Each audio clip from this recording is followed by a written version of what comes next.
Welcome back students.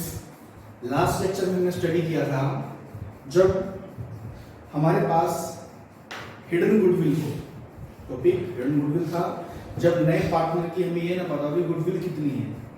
इस lecture में हम स्टडी करेंगे जब हमारे पास न्यू पार्टनर्स की कैपिटल ही ना पता हो। तो जब कैपिटल पता नहीं होगी सम कैसे होगा, हमें निकालने पड़ते हैं कैपिटल उस केस के अंदर। तो वो कैसे करेंगे मैं आपको समझा रहा हूँ। अगर आपके पास बुक है डी के गोयल की, तो ये बुक है, देखो डी के गोयल पार्ट 1 क्लास +2। तो इसके अंदर सम नंबर है हमारे पास 69। टॉपिक है new partners capital not given. जब हमारे पास नए पार्टनर की कैपिटल गिवन ना हो, तो देखो स्टेटमेंट को पहले मैं लिख रहा हूं। हमारे पास दो पार्टनर्स हैं इसके अंदर, ए और बी। रेशियो है हमारे पास इनका 2:1। आप बुक केयर ले सकते हैं स्टेटमेंट के लिए। फिर आया सी आया पार्टनरशिप में, जो नया पार्टनर है सी आया वो, तो उनका नया रेशियो हो गया हमारे पास 3:1। हमारे पास ओल्ड रेशियो भी गिवन है और न्यू रेशियो भी गिवन है। फिर कहता है हमारे पास C brings in proportional capital after the following adjustment. C जो है प्रोपोर्शनल कैपिटल लेकर आया बाकी सभी एडजस्टमेंट्स कर लेने के बाद। क्या एडजस्टमेंट है? C bring in 10,000 as cash as his share of goodwill. C यानी गुडविल का 10,000 पे लेकर आया। तो सबसे पहले हम यहां बना लेते हैं रिवैल्यूएशन अकाउंट। ये छोटा सा अकाउंट बना लें आप, रिवैल्यूएशन अकाउंट, जिससे पता चलेगा आपको कि प्रॉफिट हुआ या लॉस हुआ। आपको revaluation of assets and liabilities यहां बना लेंगे हम पार्टनर्स कैपिटल अकाउंट। तो 3 पार्टनर्स हमारे पास, 3 बॉक्स बनेंगे।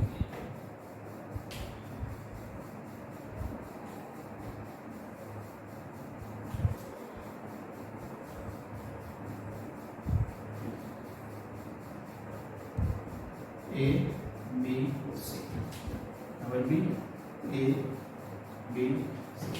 तो कह रहा है सी जो है 10,000 गुडविल के लेकर आया।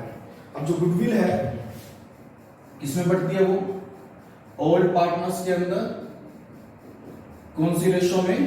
सैक्रिफाइस रेशो में। सैक्रिफाइस का फॉर्मूला आपको पता है, old ratio minus new ratio. तो निकालेंगे हम ए की सैक्रिफाइस, ओल्ड माइनस न्यू। तो ए की ओल्ड है 2/3 और न्यू है 3/6।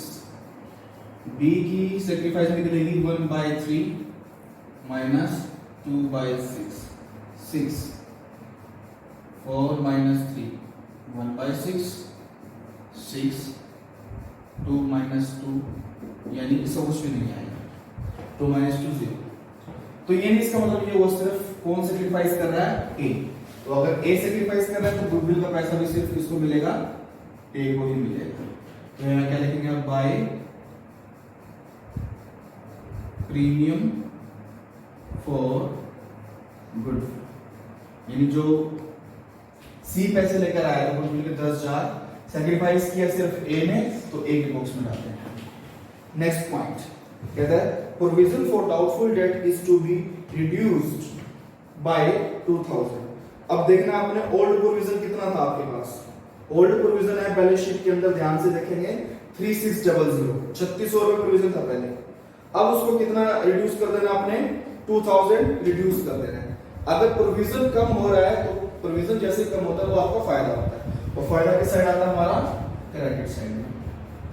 By provision for doubtful debts कितने आ जाएंगे यहाँ पर? 2। नेक्स्ट पॉइंट हमारे पास there is an old typewriter valued 2600, it does not appear in the books at the firm, it is now to be recorded। यानी एक हमारे पास अनरिकॉर्डेड एसेट्स थी, वो बुक्स में रिकॉर्ड नहीं की गई है, उसको हमने रिकॉर्ड करना है। रिकॉर्ड करना तो हमारे लिए फायदा है क्योंकि एसेट्स है। अगर लायबिलिटी होती तो डेबिट में आती है, अगर एसेट्स है तो यहां पर आएंगे। By unrecorded assets। 2600। Next point हमारे पास पेटेंट्स एट वैल्यूलेस। पेटेंट्स थे हमारे पास बुक में कितने के थे 2000 रुपए के। अब वो वैल्यूलेस है, वैल्यूलेस का मतलब बिल्कुल खत्म हो चुके हैं, जीरो हो चुके हैं। तो नुकसान होगा हमारा, नुकसान कहां आता है रिवैल्यूएशन के डायरेक्ट साइड। आगे देखते हैं इधर 2% discount is to be received from creditors. Creditors से आपको 2% का मिलेगा, डिस्काउंट मिलेगा। अब अपने क्रेडिटर्स देखने हैं कितने के थे हमारे पास, क्रेडिटर्स थे हमारे पास 20,000 का। 20,000 का 2% 400 रुपये होता है, तो हमारा फायदा है क्योंकि क्रेडिटर्स को हमें पैसे कम देने पड़ेंगे, तो 400 रुपये कम देने पड़ेंगे, हमने 400 यहाँ लगाया। तो यहाँ पर कितना आ जाएगा टोटल 5000। यहाँ पर कितना आ जाएगा हमारे पास 5000। 5000 में से गए हमारे 2, कितने आ जाएंगे हमारे पास 3000। 2 प्रॉफिट अवेलेबल फॉर ऑल। किस किस में बांटेंगे हम, ए और बी, 2000 और 1000। यही 2000 1000 हम यहाँ लगा बाय रिवैल्यूएशन 2001। इसके बाद आप लिखेंगे ए और बी के एग्जिस्टिंग कैपिटल कितनी है बाय बैलेंस बीडी के। इनकी कैपिटल है ए और बी की 4830, तो ए के बॉक्स में लगा हुआ 40, बी के बॉक्स में लगा हुआ 30। फिर क्या था हमारे पास रिजर्व पड़ा है हमारे पास 12 का, तो रिजर्व भी हम यहाँ बांट देंगे बाय रिजर्व फंड के नाम से। 12 है, 12 को ओल्ड पार्टनर्स ओल्ड रेशियो, तो यहाँ पर आ जाएगा 8000, यहाँ पर आ जाएगा 4। आगे क्या कहता है हमारे पास रिजर्व फंड के बाद और कुछ भी नहीं है। अब हमने क्या कर देना इसका टोटल, तो देखो यहाँ पर 40, 50 और 60, यहाँ पर 35। अब यही टोटल यहाँ लिख देंगे हम। इस सब के लिए डबल बिल्डिंग बनानी पड़ेगी। डबल बिल्डिंग का मतलब है कि हम नए पार्टनर की कैपिटल निकालेंगे और नेक्स्ट बॉक्स में निकालेंगे हम। तो यहाँ पर 35, यहाँ पर कुछ नहीं है, तो यहाँ करेंगे हम 2 बैलेंस सी 60,000 35,000। यहाँ पर कुछ भी नहीं आएगा, तो यहाँ क्या लिख देंगे हम बाय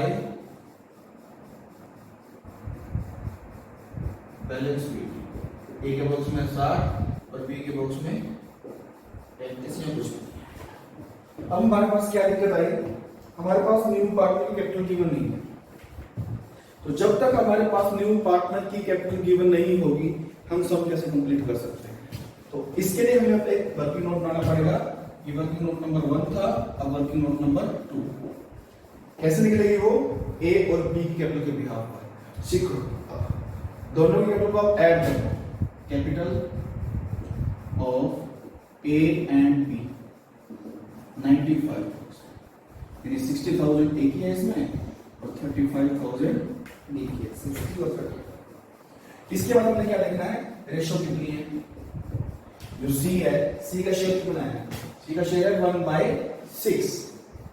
अब हम क्या करेंगे, 1 में से 1/6 कर देंगे माइनस, तो रिमेनिंग कितना बचेगा हमारे पास 5/6। 5/6 अब शेयर है वो किसका है बोला, वो है ए और बी का। अब हम निकालते हैं टोटल कैपिटल ऑफ फर्म। 95,000 है ए और बी की, उनका रेशो कितना था सी का 1/6।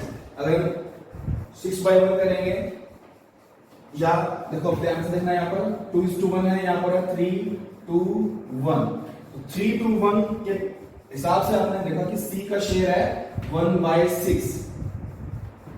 ध्यान से देखिए, यहाँ पर 1/6 है बिल्कुल शेयर सी का।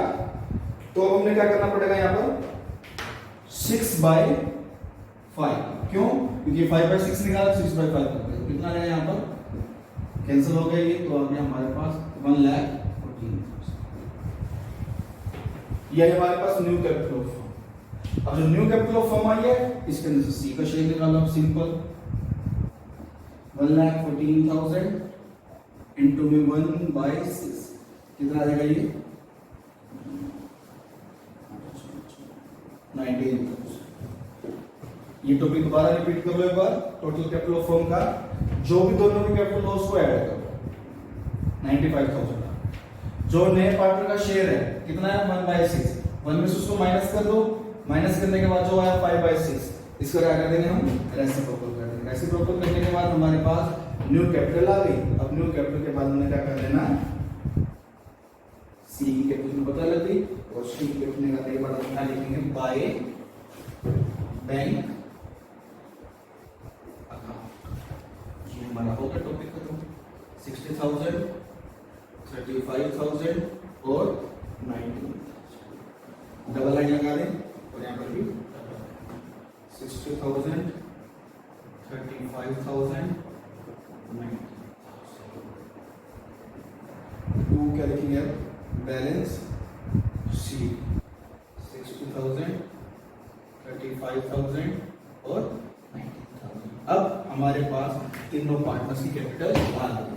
अगर हमने जो ये काम किया है तीनों पार्टनर्स की कैपिटल निकालने के लिए किया था और बाकी सम वैसे ही है। Revaluation account, partners capital account और लास्ट में बनेगी बैलेंस शीट। बैलेंस शीट वैसे ही बनेगी जिसके अंदर कोई चेंज हो वो चेंज के साथ, और अगर कोई चेंज ना हो तो एज इट इज।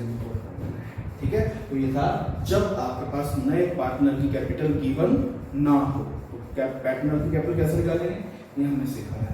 ये एक एडमिशन पार्टनर में बहुत इंपॉर्टेंट और थोड़ा सा मुश्किल टॉपिक है, वो अपने ध्यान से करें। Thank you.